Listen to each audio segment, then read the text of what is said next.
자, 일단은 제일 주된 갈등은 나와 장인과의 성례 갈등인데요. 일단은 우리 배운데 지금 저번에 그저께까지 지금 배웠거든요.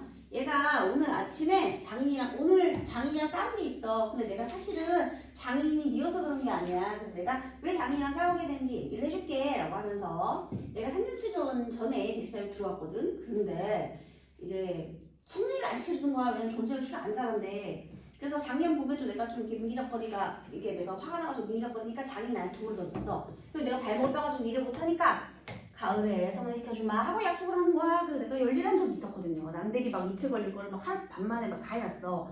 그랬더니 광인이 되게 좋아했는데 중요한 거는 이때 약속이 지켜져서 안 지켰어. 약속 안 지켜졌죠. 자, 그 다음에 그래서 이제 올해가 또 봄이 됐는데 여기에 또 봄에 그 계절 묘사가 있잖아요. 이 봄이라는 것이 사랑이 싹 트는 봄 아니겠습니까? 사랑이 솟아오르는 봄. 그래서 막 가슴이 막 밍글밍글해. 그런데요, 우리 그저께 무슨 일이 있었죠? 그저께 중요한데 점순이의 1차 충동질이 있었죠. 그저께 있었던 일이지. 자, 점순이 1차 충동질. 얘가 뭐라고 했어? 뭐라고 한 거야? 밤낮 일만 하다 말 텐가?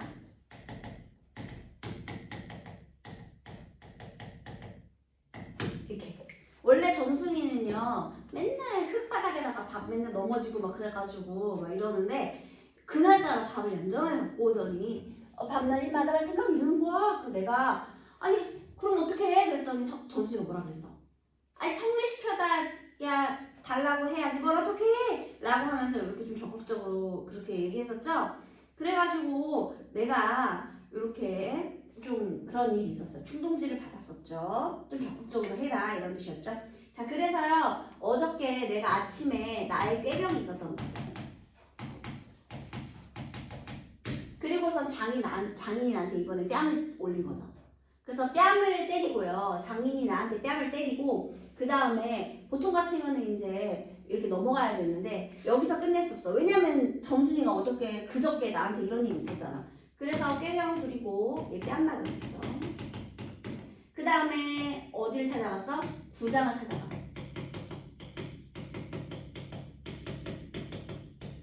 그래서 구장을 찾아가가지고요 단판을 지으려고 했어요. 그런데 구장이 태도가 변했어. 왜? 처음에는 어땠지? 내 편을 들다가 갑자기 누구 편을 들어? 장인 편을 들어요. 왜요? 구장이 왜요? 그리고 참고로 여기 구장은요, 여기 구장이라는 사람은 되게 인물이 희화화되어 있는 사람이죠. 장인과 구장의 관계는 어때요, 여러분? 장인은 나름이고 구장은 소작인이죠. 그치? 그래서 처음에 구장이 내 편을 들 듯 하다가 결국에는 우리 장인 편을 들고요. 눈치를 봐야 되니까요. 그 다음에 그래서 구장이 장인 편을 들어서 나를 어떻게 해요? 회유하게 되는 거죠. 기억나시죠? 그 다음에 구장의 생김새가 어땠지 얘들아? 인물이 희화화되는 인물이잖아요. 어떻게 희화화됐죠? 일단 여기 제비꼬랑지 같은 윗수염을 만지면서 맨날 에헴 하기도 하고요. 그 다음에 내가 막 진지하게 얘기하는데 뭐 했지? 새끼손가락으로 코딱지 파가지고 날리기도 하고요. 그래서 그런 식으로 인물이 희화화된 해악성을 유발하는 인물이었고요. 얘도 약간의 허세가 있고 이거 제비꼬랑지 윗수염 만지는 부분에서 그 다음에 결국에는 소작인이라서 장인의 눈치를 봐야 하는 그런 인물이었다 이렇게 되는 거죠. 그죠? 그 다음에요 여기서 그래가지고 그냥 왔어요. 얘네가요. 별로 이렇게 뭐 큰 소득은 없었습니다. 자습서로 248페이지에 그래서 오늘 아침까지 끽소리 없이 왔다 이렇게 된 거죠. 참고로 구장이 나를 어떻게 회유했냐면요. 야, 너 징역 갈 수도 있어. 말도 안 되는 얘기를 하죠. 그러면서 또 아니 올 가을에 성시켜준다니까 그냥 해 이렇게. 그래서 협박과 회유를 통해서 우리 오늘 아침까지 온 거예요. 장인님과 내가 싸운 것은 자 그래서 우리 너 달라 했죠. 그 너달락에다가 오늘 아침이라고 다시 한번 적으세요. 시간 순서 중요하니까요.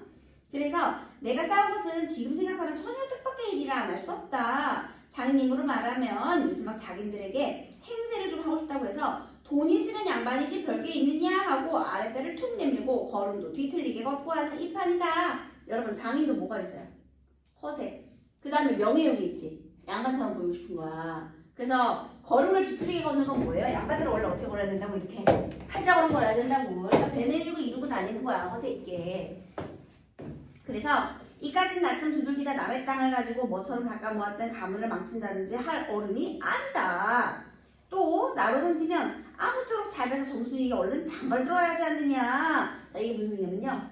장인은 농사를 망칠 이유가 없고 나도 장인한테 잘 보여서 정순이랑 결혼해야 되는 그런 관계예요. 그러니까 나랑 장인은 싸울 일이 없어. 자, 그럼 왜 싸우게 됐느냐? 249조. 이렇게 말하자면 결국 어젯밤 몽테네 집에 맛이 가고 실속 나빴다. 자, 어젯밤 더달락 옆에 어젯밤이라고 쓰세요. 내가 어저께 구장한테 찾아갔었죠.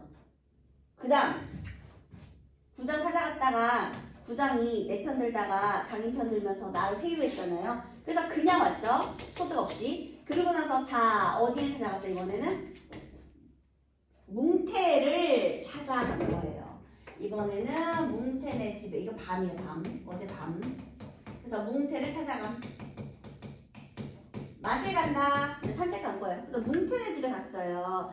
자, 이 뭉태가 또 어떤 인물이냐 한번 볼게요. 낮에 부장님 앞에서 장인님과 내가 싸운 것을 어떻게 알았는지 대꾼 자꾸만 빈정거리는 것이 아닌가. 그래, 맞고도 그걸 가만둬? 그럼 어떡하니? 임마, 봉필을 모판에 거꾸로 박아놓지 뭘 어떡해? 하고 괜히 내 대신 화를 내가지고 주먹질을 하다 등장까지 쳤다. 놈이 본식 괄괄은 하지만 그래도 날더러 석유값을 몰라고 막 찌다우를 붓는다. 찌다우가 뭐예요? 억지를 쓰는 거예요. 그래가지고요. 자신의 허물을 남에게 덮어 씌운다 이런 뜻입니다. 그러니까 여기서 뭐 한 거예요? 뭉태가 이렇게 한 거지. 야, 바꿔도 그걸 그만둬? 야, 그럼 어떡하니? 나는 약간 소극적이야, 얘들아. 조심해야 돼. 내가 소극적이야. 우리 왜냐면 점순이도요. 점순이가 성대를 시켜달라 그래야지 뭘 어떡해 라는 소리 나오기 전에 야, 밤낮 일만 하다 말 텐가 하니까 내가 어떻게 했어? 그런 걸 어떻게 했었잖아요. 그래서 여러분 나는 소극적인 인물입니다. 어리숙하고 순진하고 소박하고 그리고 또 순진하고 소극적이에요. 그런데 뭉태가 야 봉필이 못 파네 이렇게 막 하는 거야. 꼭 꽂아야지 뭘 어떻게 하다가 이렇게 막 하다가 이렇게 싸워야지 하다가 지가 뭐 어떻게 한 거야. 등장을 친 거야. 그래놓고서는 나보고 지금 석유값 물어내라고 이렇게 좀 과장이 있죠. 그 다음에 난 어안이 벙벙해서 잠자코 앉았으니까 저만 연신 짓거리는 소리가 밤낮 일만 해주고 있을 테냐? 영득이는 1년을 살고도 장가에 들었는데 4년이나 살고도 더 살아야 돼? 네가 세 번째 사위인 줄이나? 아니 세 번째 사위? 남의 일이라도 분하다 이 자식아. 우물에 가서 빵 죽어. 자, 지금 여기서 뭉태를 만났는데요. 뭉태가 지금 나를 뭐라고 하느냐면요. 뭉태가 충동질을 해요. 자, 이 뭉태가 나에게 충동질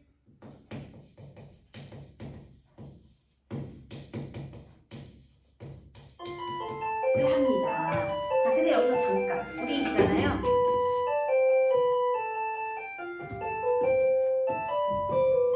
여기 요 뭉태라는 사람은요. 나를 충동질해요. 야, 모판에다가 봉피리를 갖다 꽂지 그랬냐 이렇게. 근데 사실 뭉태는 장인과 갈등이 있는 관계예요. 그래서 충동질을 하게 되는 건데요. 이 충동질을 하는 것 말고도 뭉태의 역할이 있어요. 아, 영득이는 1년을 살고 장가를 들었구나.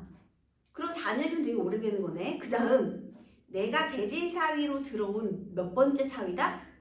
세 번째 사위구나 라는 걸 알려주죠. 그래서 여러분 우리 이 어리숙한 나를 대신해서 정보를 제공하는 인물이기도 해요. 다시 자, 얘는 충동질도 하지만 뭉태는요. 어리숙한 나를 대신해서 얘들아 여기 이 작품의 서술자가 나지. 근데 그러니까 내가 해석해서 전달해주는데 내가 머리숙하기 때문에 해석을 못하는 부분이 있는 거야. 그래서 몽테가 독자에게 정보를 주는 인물이야. 어리숙한 나를 대신해서 독자에게 정보를 제공한다. 이렇게. 그 다음 이렇게 또 보죠. 그래서 얘가 충동질도 하고요. 몽테가 나한테 충고도 하는 거예요. 너 그렇게 하면 결혼 못한다 이렇게. 그 다음에요.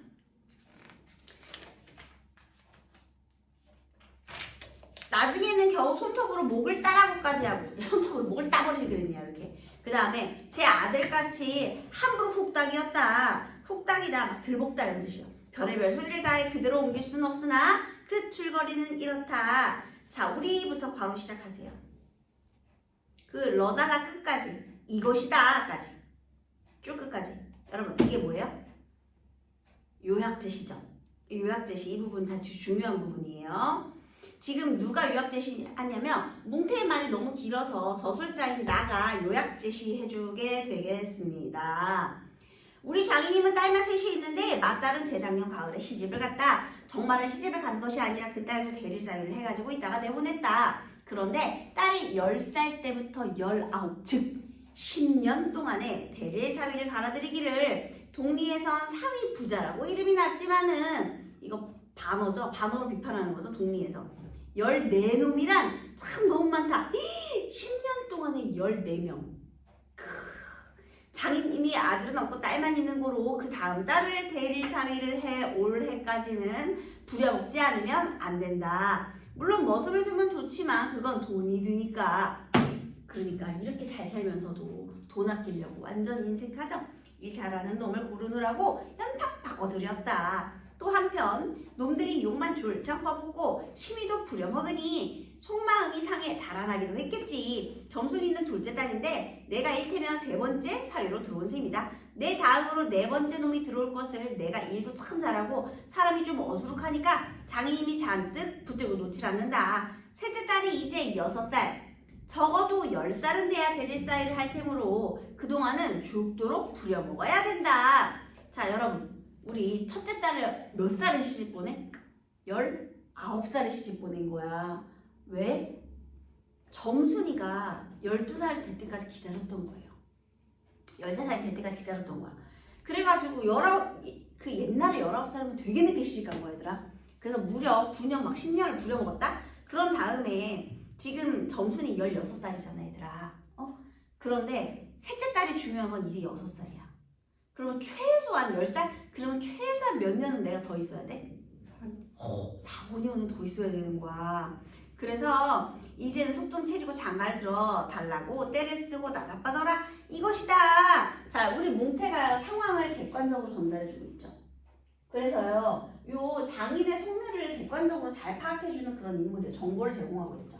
그리고 상황을 객관적으로 판단하는 객관적인 정보, 상황의 객관적 판단.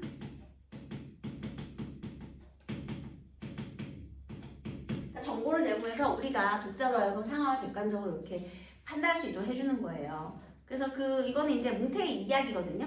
그런데 뭐 달라 보세요. 나는 건으로 하면 귀뚱구 들었다. 자, 우리 몽테의 충동질과 충고를 내가 들어 안 들어? 내가 들어 안 들어? 나 안 들어. 받아들이질 않아요. 왜냐하면요, 몽테는 땅을 얻어붙이다가 떨어진 뒤로는 장인님만 보면 공연히 못 얻어먹어. 으른거린다. 웜에 땅을 얻어붙이다가, 즉 몽테가 장인한테 소작을 했었던 거예요. 그러다가 얘가 소작을 하다가 이걸 못하게 된 거야.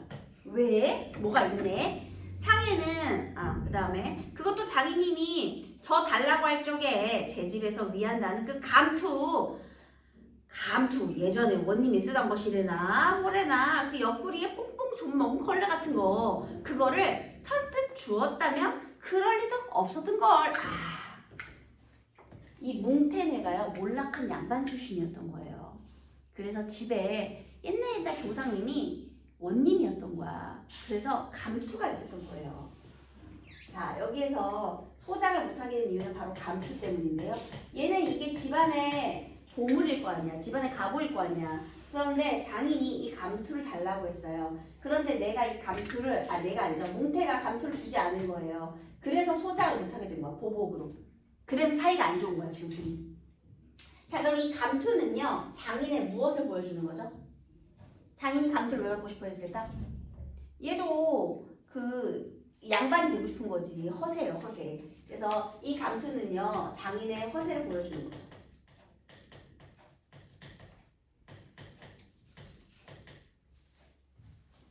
나도 그 감투, 원님이 쓰던 그 감투를 가지고 싶었던 거죠. 양반 행세를 하고 싶었던 거예요. 근데 안 주니까 보복을 하면서 얘가 안 줬어. 몽태가 안 주니까 보복해서 소작을 못하게 한 거야. 그러니까 둘이서 갈등이 있는 거죠. 그래서 몽태와 장인의 갈등, 감투로 인한 갈등이죠. 이렇게 갈등이 있는 인물이에요. 자, 그 다음.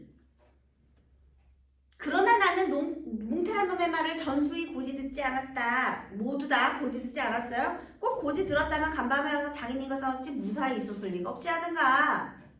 그러니까 내가 지금 장인이랑 오늘 아침에 싸웠거든요. 근데 그 싸운 이유는 몽태의 충동질 때문이 아니야. 내가 만약에 여기에 넘어갔다면 그날 밤에 싸웠어야지. 오늘 아침까지 무사히 있을 일이 없잖아.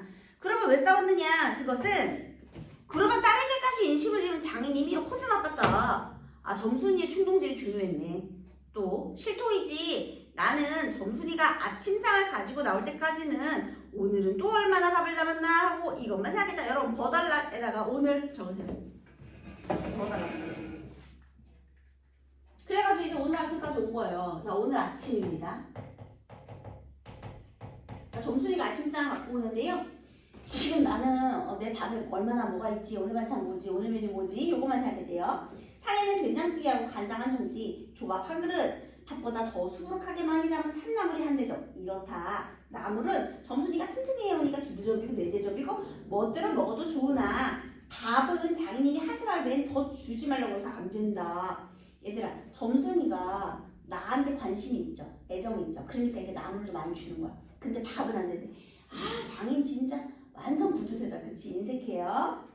그런데 점순이가 그 상을 내 앞에 나려놓으며 제 말로 짓거리는 소리가 구장님한테 갔다 그냥 온단 그래? 이게 무슨 소리야? 자, 오늘 점순이의 2차 충동질이 시작됩니다.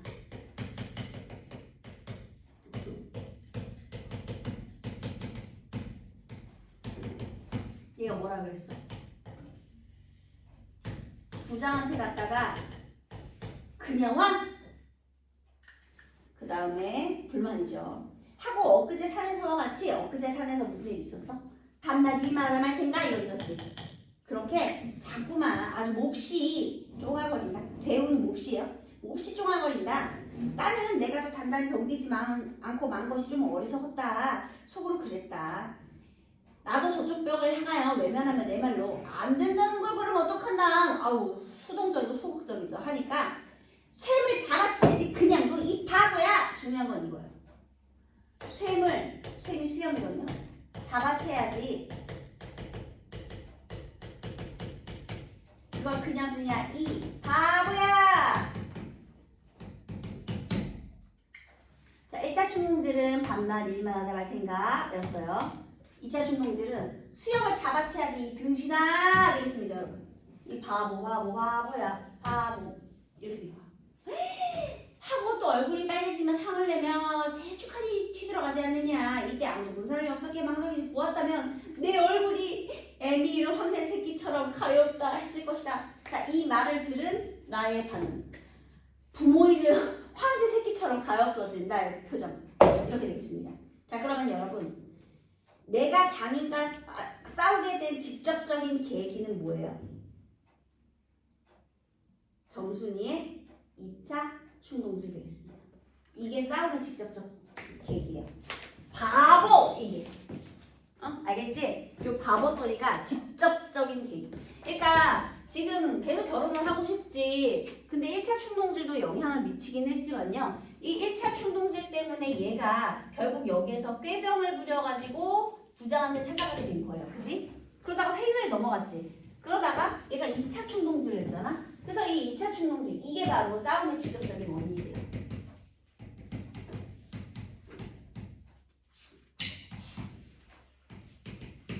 바보. 자, 그래서 어떻게 됐는지 한번 보도록 하겠습니다. 자, 여러분 여기까지가 위기였고요. 발단 전개.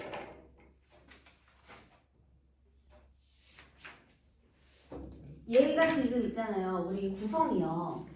발단 전개 위기 결정 결말이잖아요. 근데 얘는 이렇게 되어 있어요. 어떻게 되어 있냐면요. 발단하고 전개 그리고 위기 대신 절정 1 절정 2 그리고 요 사이에다가 결말을 끄집어내고 있어요. 결말을 이 절정 사이에다가 이렇게 집어넣거든요. 자, 이제부터 정순이가 이 바보야 했어 얘들아. 이제부터 뭘로 들어간다고? 절정 시작이요. 이거 외울 수 있겠지? 수영을 잡아채야지. 이 바보야. 이 다음부터 절정인 거야. 자, 그래서 거기 가달라 다시 그 252페이지에 다시 가부터 시작이죠. 자, 여기에다가 절정 거기 동그라미 해두세요. 이제부터 절정이 시작되는 부분이에요. 구성 단계 외우셔야 돼요. 절정 1.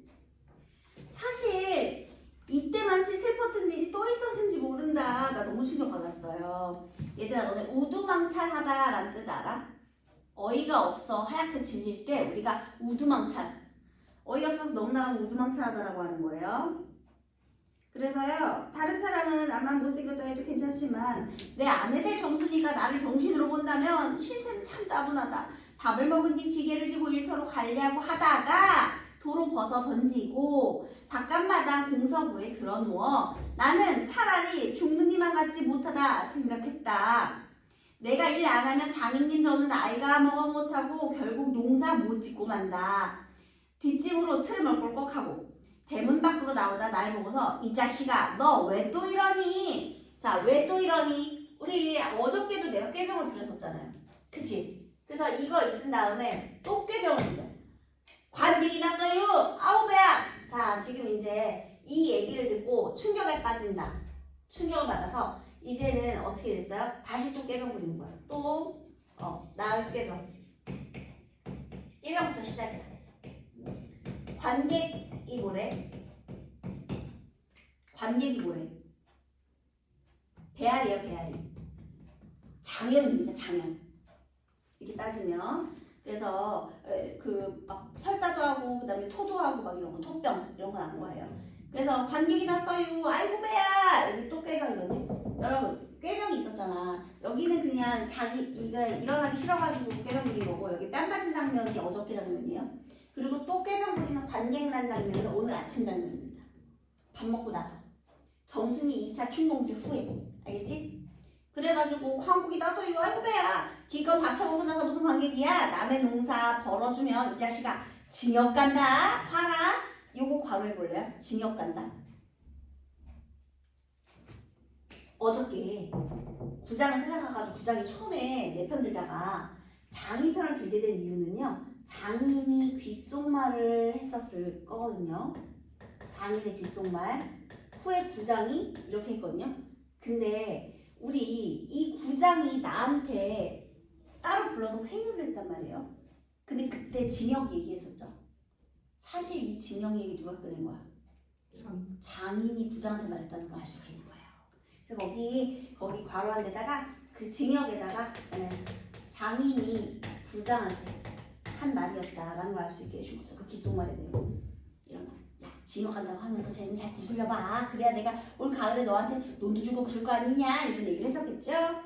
자, 그래서 그런 얘기 했었고요. 징역 간다. 그럼 또 이제 겁주는 거예요. 그래서 카드 좋아요. 아이고 배야. 천말 난 일 안 해서 징역 가도 좋다고 생각했다. 자, 이 바보 소리까지 들었기 때문에 이번에는 이제 단호하게 나가는 거예요. 1호 아들라 아들 그 앞에서 바보 이렇게 별명을 드릴 테니 오늘은 10쪽이 난데도 결정을 내고 싶었다. 장인님이 일어나라고 해도 내가 안 일어나니까 눈에 독이 올라 저편으로 향하더니 지게 막대기를 들고 왔다. 그리고 그걸로 내 허리를 마치 돌 떠넘기듯이 콕 집어서 넘기고 했다. 자, 그래서 여기서 얘가 물러서지 않고요. 이제부터 자 나와 장인의 싸움이 시작되는 거야. 자, 이게 메인 사건이죠, 여러분. 응? 이 나와 장인의 싸움, 이게 메인 사건이잖아. 이 싸움이 왜 일어났는지를 이렇게 길게 설명해 준 거야, 얘들아. 이렇게. 그래서 아까도 얘기했지만 요 바보야 정순이의 이 2차 충동질, 이것이 이 싸움에 물러서지 않고 결정적으로 싸우게 되는 이유가 되는 겁니다. 자, 그러면 여기에서 이제 이 싸움의 장면을 드러낼 건데요. 이 싸움의 장면도 좀 잘 보세요, 여러분. 처음에는 어떻게 했어? 지게막대기로 허리를 쿡 찌른 거야. 그래가지고 내가 넘기고 한 거예요. 야, 근데 보통 있잖아. 니네들이 싸움 그러면 어떤 장면을 떠올리니? 보통 이게 남자들끼리 싸운다. 어? 그러면 주먹 날리고, 선빵 치고, 뭐 이렇게 엎어치고, 뭐 이런 거 하잖아. 그지? 그런데 지금 어떻게 싸우고 있어? 개싸움을 하고 있지. 너네 친구랑 막 싸워본 적 있니? 없어요? 아, 우리 상민이 착하네. 보통 니네들이 생각했을 때 실제로 만약에 싸우면 현정이 여자 친구랑 막 목 치고 싸워본 적 있어? 아우, 왜 이렇게 착해? 보통 싸우면 있잖아. 우리의 상상 속의 장면에서는 막 한 대 퍽 치면 또 퍽 치고 막 이렇게 싸울 것 같죠? 절대 안 싸우죠. 어떻게? 이렇게 되거든요. 싸우면 막 이렇게 돼요. 이렇게 되는 거 개싸움이 돼요. 그래서 여기도 보세요. 처음에는 지게 막대기로 이렇게 콕 찍은 거야. 얘가 지금 누워서 안 일어나니까. 그래서 밥을 잔뜩 먹고 딱딱한 배가 그럴 정마다 튕겨지면 배창이 꼿꼿한 것이 영 생기지 않았다. 그것도 안 일어나니까 이번에는 배를 지게 막대기로 위에서 콕콕 찌르고 발길로 옆구리를 차고 있다. 보세요. 처음에는 지게 막대기 이렇게 찍어서 넘기죠. 그 다음 뭐야? 이렇게 찌르면서 이 옆구리 차는 거야. 이렇게 일어나. 빨리 일어나서 일하러 가라고. 자, 그게 두 번째예요. 그 다음 장인님은 원체 심성이 부적으로지만 나도 저만 못하지 않게 배를 채웠다. 아픈 곳은 눈을 꽉 감고 넌 해라. 난 재미난 듯이 있었으나 볼기짝을 풀어갈 일정에는 볼기짝이 어디게요? 엉덩이에요. 볼기짝이 엉덩이에요. 여기야. 어? 볼기짝을 풀어갈 일정에는 나도 모르게 벌떡 일어나 수염을 잡아챘다마는 그래가지고 볼기짝 때리고 어떻게 한 거야? 수염을 잡아챈 거지. 이거 누가 시킨 거야? 점순이. 자, 그 다음에 내 골이 난 것이 아니라 정말은 아까부터 벽 뒤 울타리 구멍으로 점순이가 우리들의 꼴을 몰래 엿보고 있었기 때문이다. 이거 바로 하세요. 점순이가 엿보고 있었다.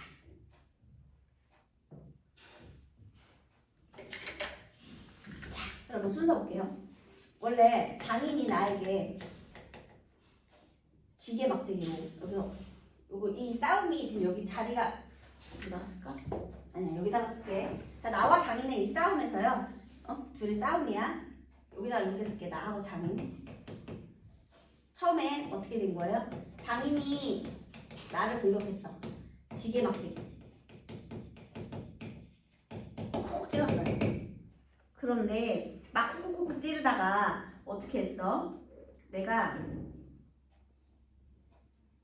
처음에 참았거든요. 그런데 이제 볼기짝을 후벼 팠는데 그때 수염을 잡아챘어요. 그 다음에 지게막대기로 찌르다가 이제 볼기짝을 때린 거예요. 그런데 그때 내가 무엇을 발견한 거야? 점순이가 싸움을 엿보고 이 장면을 내가 발견한 거야.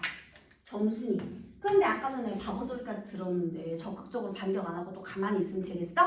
그래가지고 내가 어떻게 한 거예요? 이 엿보는 장면 때문에 내가 장인의 수염을 잡아챘죠.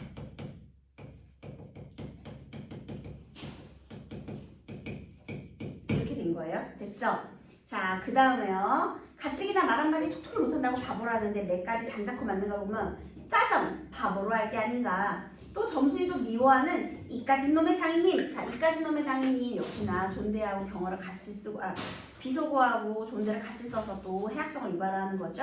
그래서 이까진 놈의 장인님 나곤 아무것도 안 되니까 막 때려도 좋지만 사정보와 수염만 채고 거기까지 잘 들리도록 이걸 까셀라보다 하고 소리를 쳤다.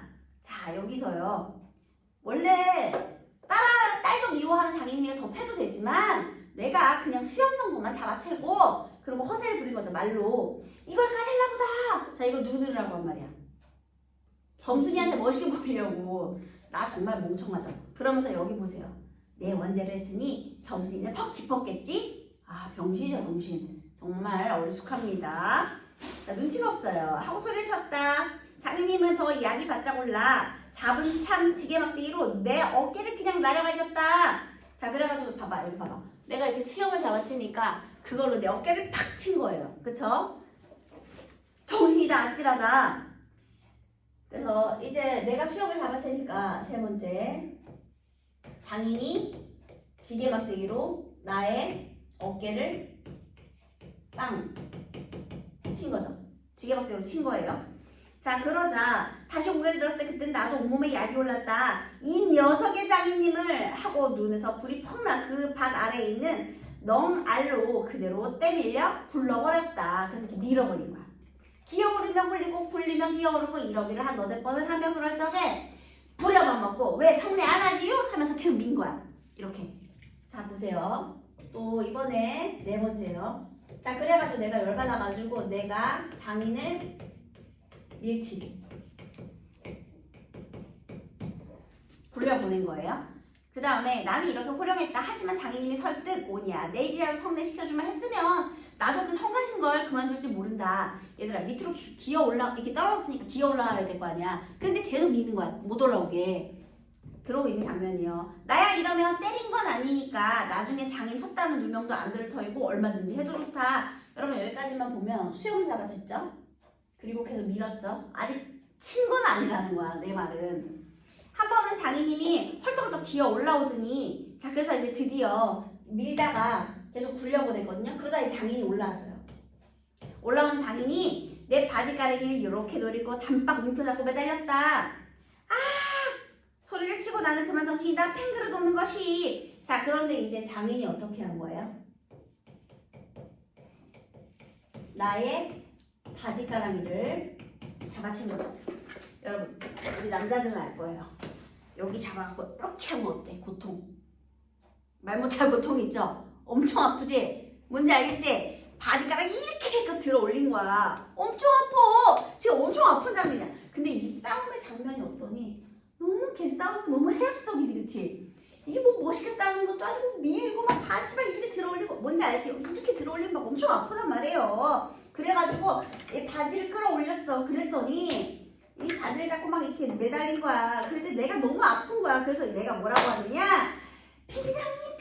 빙장님. 아, 이 자식 잘 먹어라 잘 먹어. 아, 할아버지 살려주죠 할아버지. 자, 여기 빙장님과 할아버지 이거 중요합니다.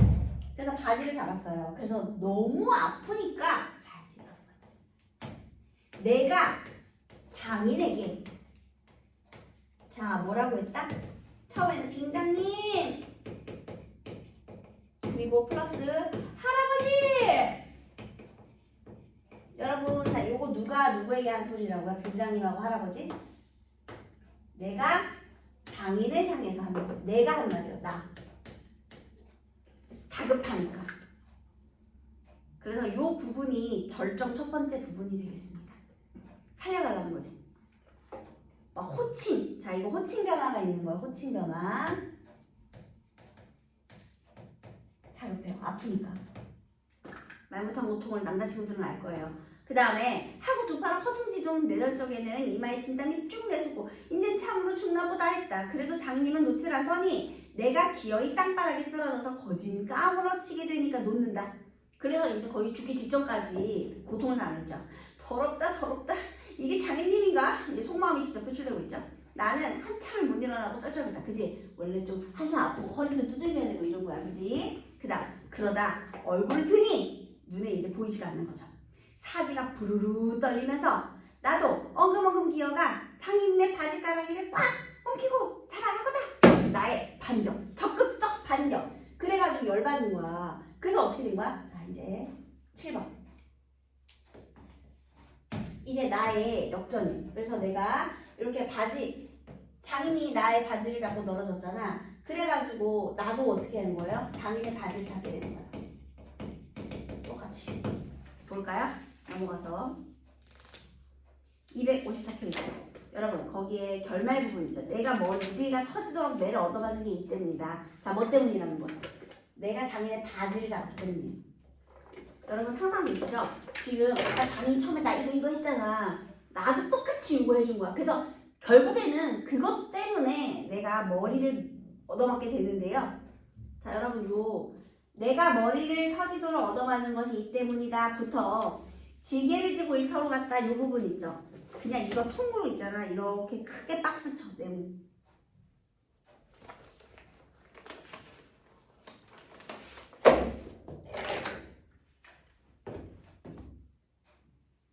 이 부분.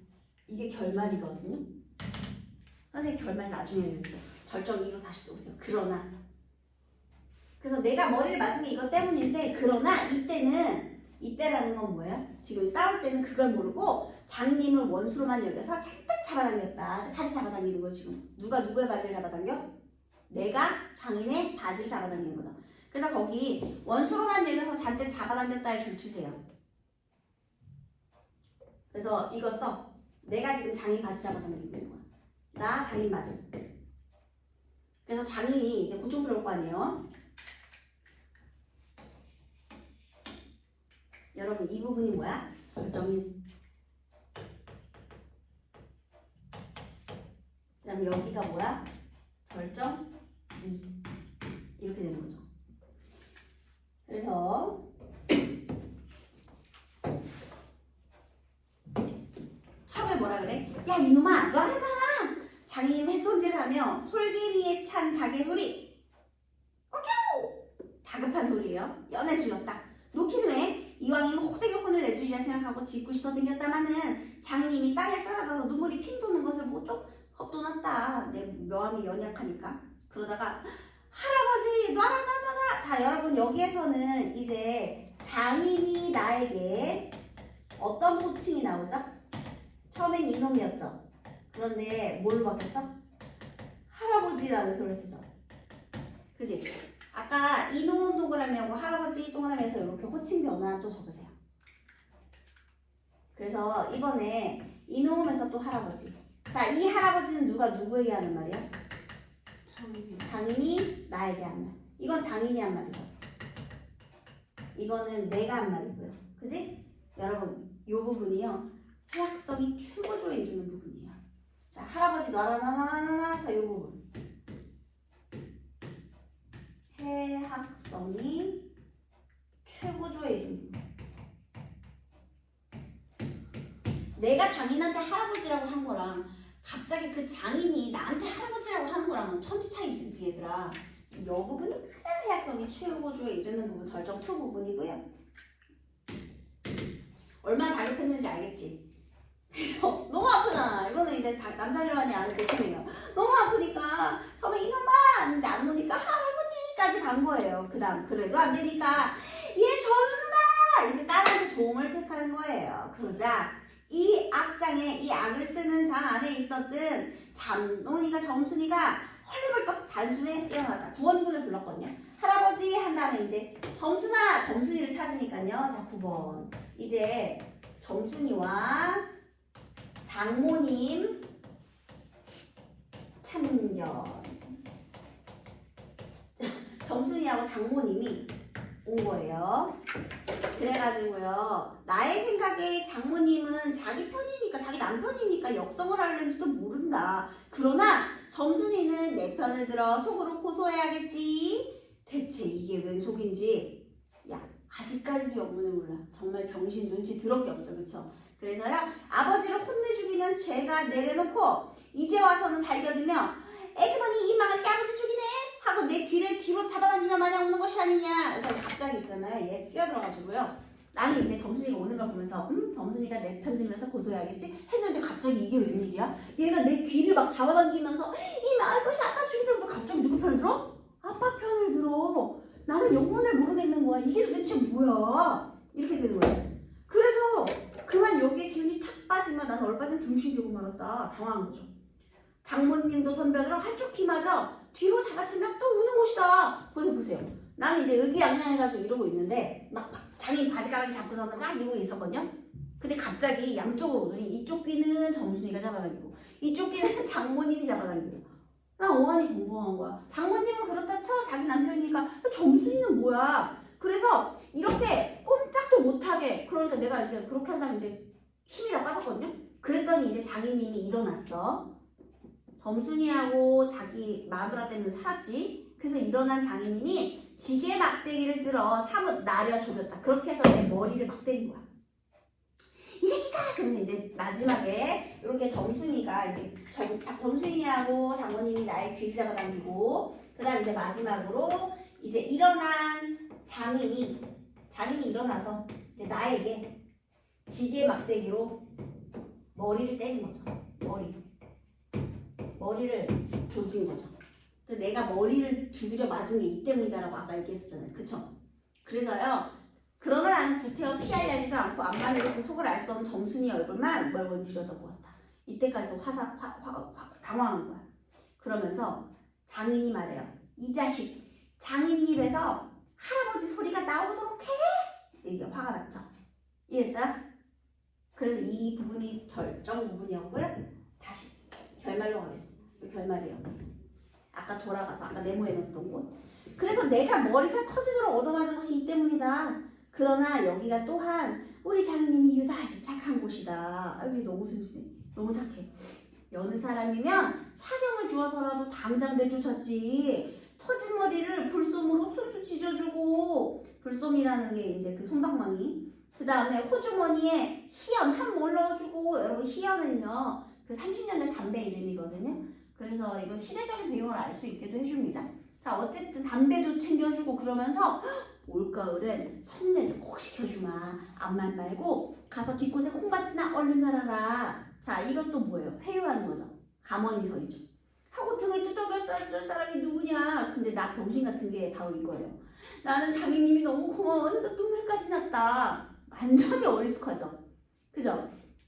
정순이를 남기고 이젠 내쫓기려니 하다가 뜻밖의 말을 듣고 빙자님 이제는 다시는 안 그러겠어요. 지금 둘이 또 뭐 한 거야? 화해를 했죠. 이렇게 맹세를 하며 얘들아 불야 살야. 자 이제 네모하겠습니다. 지게를 지고 일터로 갔다. 여기 네모하세요. 4어절 지게를 지고 일터로 갔다. 여러분 시간의 순서대로 했을 때요. 가장 마지막 부분이 어디예요? 싸움 했다가요. 결국에는 어떻게 된 거야? 마지막에는 화해를 했죠. 화해를 한 후, 자 마지막 지게를 지고 일터로 갔다. 이게 제일 마지막 부분이에요.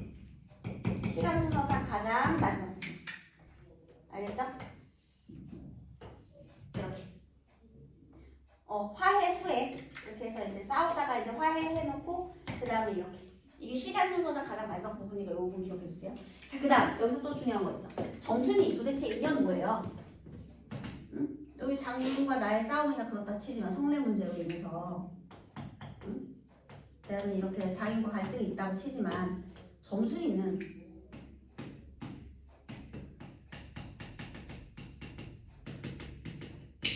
이중적 태도로 보여요. 정순이가요 나한테 충동질을 하죠. 그리고 장인과 나의 싸움에서는 결국은 아버지 편을 들죠. 아이고 말할 것이 우리 아빠를 죽이네 이렇게. 그죠? 그러면 나는 이해하지 못하지만 우리는 다 알아듣죠. 왜 얘가 이중적 태도를 보이게 된 거예요? 그 원인은 뭐죠? 아까 이 장면. 수염을 잡아채야지 이 바보야. 여러분 자 여기에 담긴 이 정순이의 마음. 표면적으로는 수염을 잡아채라 이거지. 이거 표면적인 거지. 근데 이면의 뜻은 뭐예요? 적극적으로 성례를 요구하라는 거지. 진짜 때리라는 게 아니잖아. 그지? 자, 적극적으로 성례를 요구해라. 이런 얘기였던 거예요. 그런데 적극적으로 성례를 요구하라는 이 이면적인 뜻을 어리숙한 내가 이해를 못한 거지. 그래서 받아들이지 못하고 그냥 말 그대로 육체적인 이 싸움을 벌이니 정순이가 이중적인 태도를 보일 수밖에 없었다. 이렇게 된 겁니다. 이해했어요?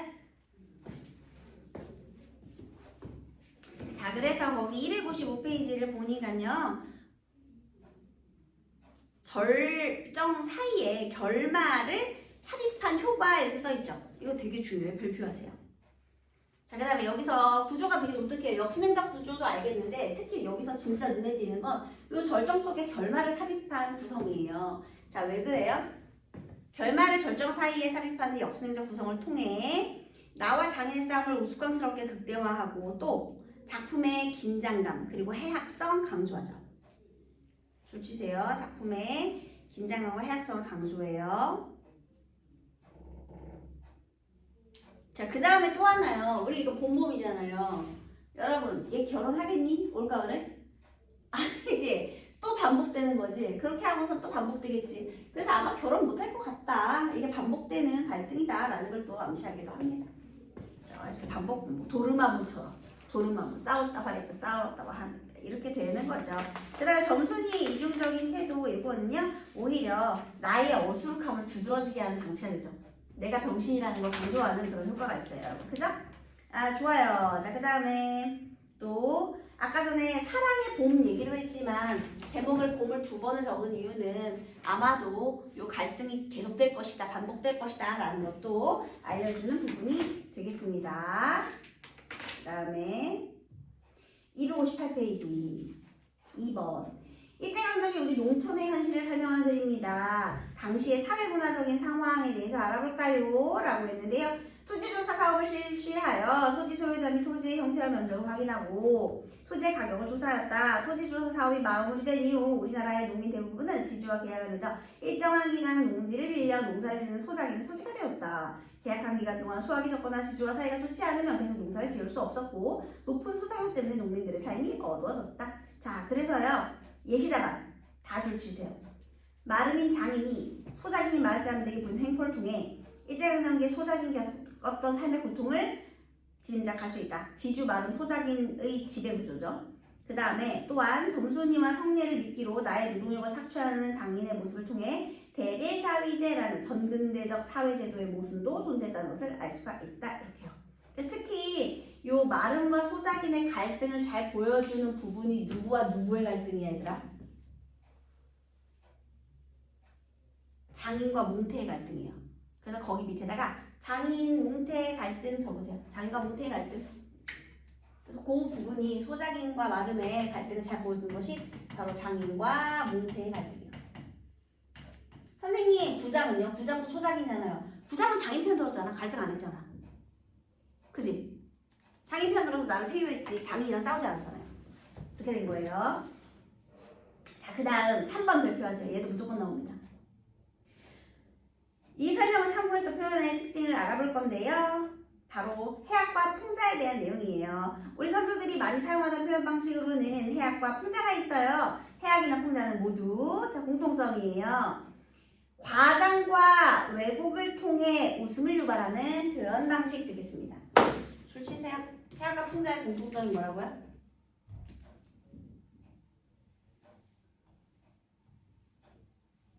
과장과 웃음을 통해 과장과 왜곡을 통해 웃음을 유발한다.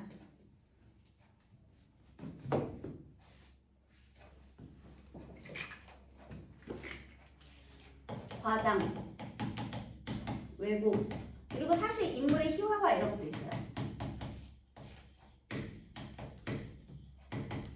이런 것을 통해서 웃음을 유발하는 거예요. 이런 표현 방법을 우리가 해악과 풍자라고 불러주는 거예요. 그 다음에요, 또 언어 유희와 같은 언어적인 표현을 활용하거나 언어 유희도 있고요. 대상의 외모, 행동, 상황을 우스꽝스럽게 묘사하는 그것이 인물의 희화화죠. 그렇게 웃음을 유발하죠. 이게 공통인데요. 다만 해악과 풍자의 차이가 있대요. 이거는 공통점이고요. 이제 차이점.